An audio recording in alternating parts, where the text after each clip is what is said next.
Hello, everyone. Welcome back. Okay, today we're going to jump back into things not seen. It was pretty exciting. Bobby had decided to just take things into his own hands. He had taken his faulty electric blanket, he crawled into bed, turned it on, and he knew that there was like this solar wind that had these like highly charged particles coming down. And so he's thinking two negatives make a positive. The first time he became invisible, he can't become more invisible. Maybe if he recreates the situation, he will become visible again. So nervous. Let's find out. Chapter 27, Search and Seizure. Loud voices. It's still dark. 4:30 a.m. by my alarm clock. Loud voices. Mom's is the loudest. How dare you? This is outrageous. A man's voice, deep, and a woman's voice, both too soft to hear. But I know that woman. It's Ms. Paget. At 4:30 in the morning? Footsteps up the front staircase, and fragments from an angry Ms. Paget. Repeated warnings. New information. Search is fully warranted. Mom splutters something, and it's the man who answers. Reports of lights on late at night. The missing boy's room. The voices are coming down the hall, and it's the deep voice again. This is his room. Dad, are we charged with some crime? This is harassment. The deep voice. Step aside, sir. I'm out of bed now, and I've pulled off my boxers and tossed them into the open closet. This is bad. Too many people in a small room.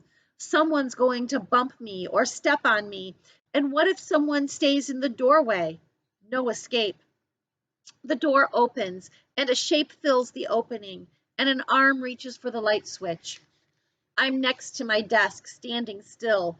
The overhead light blinds me, and I take a deep breath and hold it. A bulky police officer comes into my room, steps quickly to the bed, and puts his hand palm down on the mattress. He turns to Ms. Paget in the doorway and says, "Still warm." Then he turns and looks at the papers and cell phone on my desk, and he says, "What the?" He's looking at my desk, the list from Sears, and the cell phone with all those numbers in its memory. But there's nothing I can do, so I just stand still. He comes toward the desk, right toward me, and I'm ready to duck and roll, maybe get under the bed, and he looks me right in the eyes and says, "Who are you?" I stand stock still. He's looking into my eyes. I said, "Who are you?" Ms. Paget is in the doorway. She's looking at me too. And behind her, Mom and Dad. I look down, and there I am, my body, me. I'm I'm Bobby Phillips, and I'm naked, and I grab up a sweatshirt from the floor and use it to cover up, and I'm dazed, and I must look like an idiot because I can't stop grinning. Ms. Paget has turned to face my mom, furious. What is going on here? Mom knows she has to say something to Ms. Paget, but she keeps looking past her to smile at me. Then she focuses, takes a deep breath, and says, "What's going on? What's going on? You want to know what's going on? You've just burst into my home and terrified my son. That's what. He got home from Florida late last night after a long train ride, and the last thing he expected was to have armed stormtroopers crashing into his room at 4 in the morning. Well, why wasn't I notified of his return?" Ms. Paget is still trying to sound tough, but she's already retreating, and Mom is on the attack. Why? Mom takes a step toward Ms. Paget, and the lady flinches. Mom's voice is shrill. Why weren't you notified? Because this problem you've been trying to solve has never been any of your business. That's why.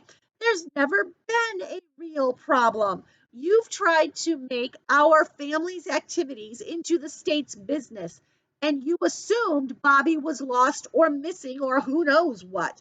But we have never been uncertain about his safety or his whereabouts for one moment. And did you expect me to call you at home last night so you could meet him at the train for us?" Miss Paget doesn't know what to say. We were only able to work with the information we had. And we appreciate that.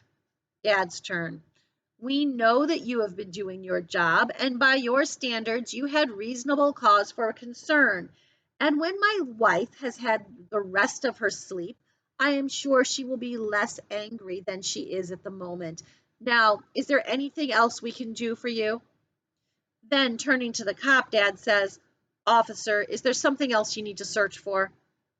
The cop looks at Ms. Paget, and he's embarrassed. He says, "No, I think that does it, right?"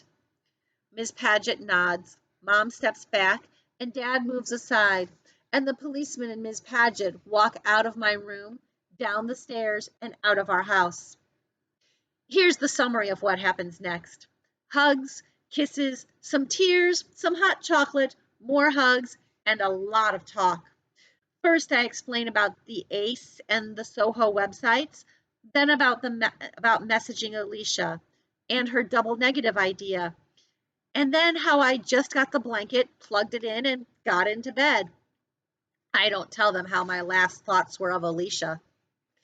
Dad almost flips out because he's never performed a big experiment without thinking about it for at least a year or two. The physicist is angry about me taking this step with such an incomplete assessment of the variables and the risk factors.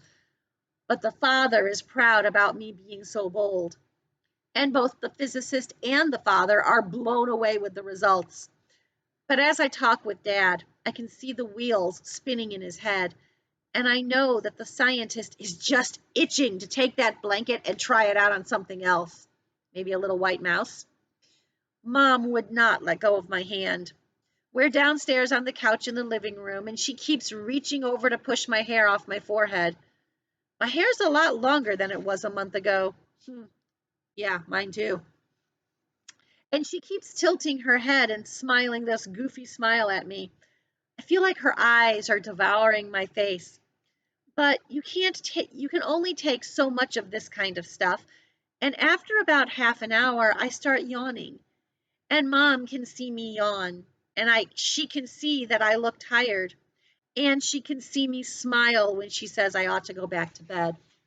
And Dad says, "But not under that blanket, please." And we all laugh. And that sets off another round of hugs. Mom comes upstairs with me. She takes the blanket off my bed, folds it carefully, and puts it on my desk chair. Then she picks up the comforter off the floor, spreads it over me, and tucks me in. And then she bends down, runs a hand through my hair, and gives me a kiss on the cheek. And I'm glad. Alone in the darkness before dawn, though, I can't sleep. Much too excited. Today will be Thursday. I could get up at 6:45, shower, eat at 7:15, catch the bus at 7:37, go to school and have a regular day. Regular Bobby having a regular day. But I don't think that's going to happen.